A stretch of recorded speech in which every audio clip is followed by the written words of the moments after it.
kita sedang mengajukan MBR masyarakat berpenghasilan rendah supaya SR-nya itu dibantu oleh pemerintah.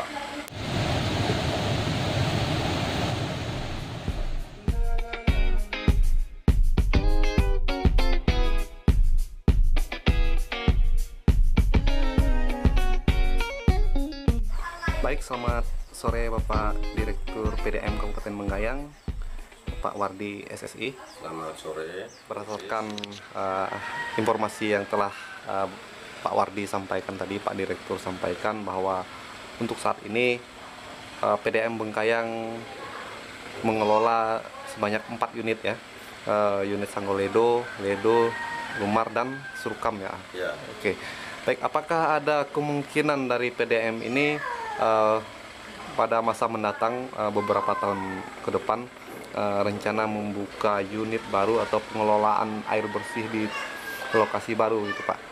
Iya, jadi kita dalam rangka untuk menambah cakupan pelayanan, dalam rangka untuk membantu, dalam rangka untuk menjalankan amanat yang diberikan pemerintah Kabupaten Bengkayang mengelola air yang ada, kita adalah menambah cakupan pelayanan.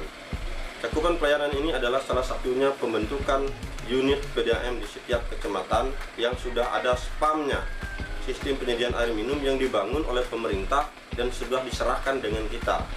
Kita akan membentuk unit ketika adanya penyerahan aset baik berupa hak pengelolaan maupun diserahkan sepenuhnya kepada PDAM. Untuk yang saat ini, unit yang ada adalah unit Sanggoledo. Unit Sanggoledo dan unit 17 disatukan jadi unit Sanggoledo.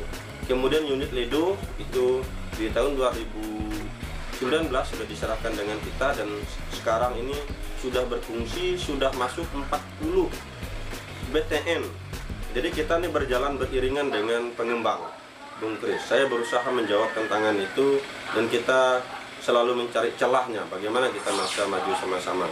Ada unit 3 berkat juga, ada unit 3 berkat yang ada di Lumar, yang kemarin sulit air, sekarang bisa juga air sudah mengalir ya, khususnya di Sebol, di Lumar, sampai ke LP dan Pompi. Walaupun dalam pelaksanaannya sering mengalami gangguan air, kita memiliki kelemahan belum adanya peta jaringan di situ. Tetapi kita terus turun ya, bekerja menangani persoalan air di 3 berkat ya. Harapan saya masyarakat tidak pro kontra ya, kita bayar air, misalnya masyarakat yang ekonomi lemah misalnya bisa kita akomodir di dalam tarif sosial khusus misalnya. Yang penting ada niat dulu. Yang kedua adalah di Serukam tadi ya, sudah kita bentuk unit juga, sudah normal kembali saat ini, sudah kita fungsikan. Yang dibangun oleh Pemda, diserahkan hak pengelolaan dengan PDAM, sekarang sudah berfungsi dan berjalan sebanyak 545 pelanggan. Sudah kita memungut biaya di situ supaya apa? Supaya unit yang bekerja itu tidak terganggu. Ya, ini walaupun kita masih sebatas memungut beban misalnya, kemudian seberapa kubik yang sudah mereka pakai, itu sedikit membantu, sudah 8 juta per bulan. Ya, khusus ini 3 berkat juga kita berlakukan tarif ya. Walaupun ada pro kontra di sana, tetapi syarat itu air itu normal dan bagus adalah adanya pembayaran air, rekening air. Kita bekerja supaya barang ini bisa berjalan dengan baik. Di Kecamatan 17, di Kecamatan Sanggoledo, kita lakukan penyesuaian tarif sesuai peraturan Bupati tahun 2017. Ada pro kontra juga di sana, tetapi kita tidak menyerah karena inilah tugas kita. Jadi tugas menagih piutang air itu adalah tugas PDAM gitu. Jangan sampai ini macet, dan inilah strategi kita memberikan diskon 8% supaya animo masyarakat membayar air, membayar tunggakan, sedikit menambah penerimaan dari PDAM yang otomatis bisa membantu gaji karyawan, pensiun, dan biaya operasional serta perbaikan lainnya. Itulah beberapa terobosan yang kita lakukan selama ini. Di Serukam kemarin mau diserahkan, tidak mampu. Saya katakan kalau kita tidak mampu, kita menyerahkan dengan orang lain, PDAM gagal. Sekarang kita perbaiki, kita benahi intek. Kita sedang mengajukan MBR masyarakat berpenghasilan rendah supaya SR-nya itu dibantu oleh pemerintah. Nah, sekarang sudah ada BTN yang masuk di sana, Bung Kris. Itu juga di Bengkayang, beberapa wilayah sudah kita benahi. Kita berusaha memfungsikan reservoir Pompi dan ternyata mengalami gangguan air karena debit air yang masuk tidak sama dengan debit air yang keluar, dan itu kapasitasnya adalah 1000 liter, nggak mampu, sementara yang menggunakan reservoir itu kurang lebih 5. Misalnya ada penyerahan aset di Sungai Betung, Samalantan, dan Teria, itu kita akan bentuk unit juga, termasuk misalnya di daerah pesisir. Daerah pesisir sudah kita perjuangkan.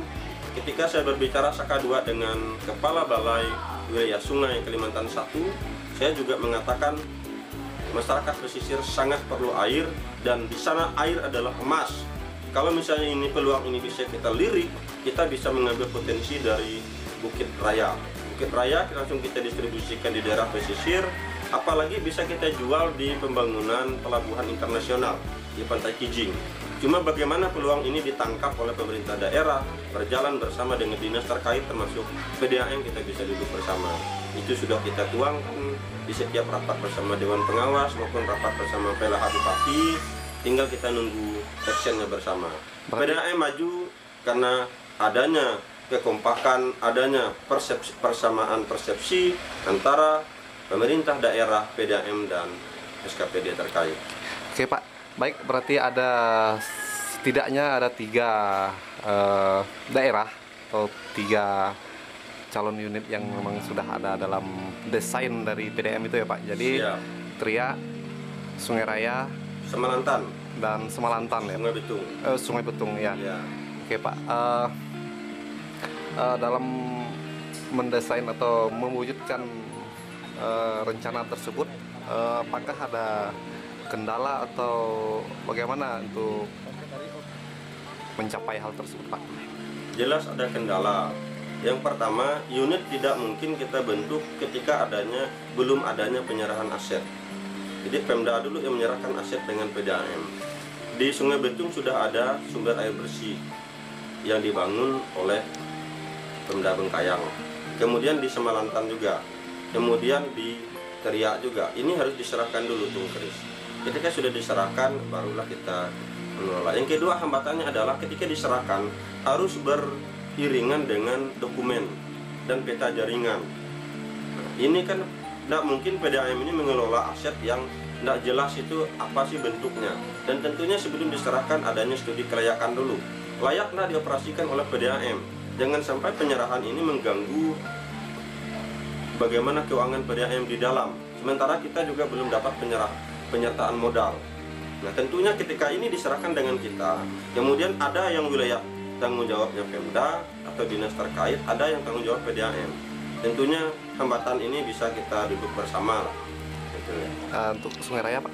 Untuk yang Sungai Raya, belum ada pembangunan yang akan diserahkan dengan kita. Yang saya dengar itu masih di tingkat desa di Pulau Lemukutan.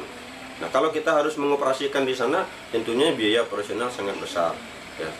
Tapi kita juga tidak menyerah gitu. Ketika nanti ada pembangunan misalnya lewat air permukaan, lewat Bukit Raya Kepulauan, dibangun diserahkan dengan PDAM, saya katakan siap. Kami siap mengelola, kami siap menyelamatkan aset, kami siap membangun PDAM dengan menambah cakupan pelayanan adanya unit-unit PDAM di setiap kecamatan. Oke, baik, terima kasih Pak Wardi atas informasi yang disampaikan. Semoga dapat bermanfaat bagi masyarakat. Sama-sama.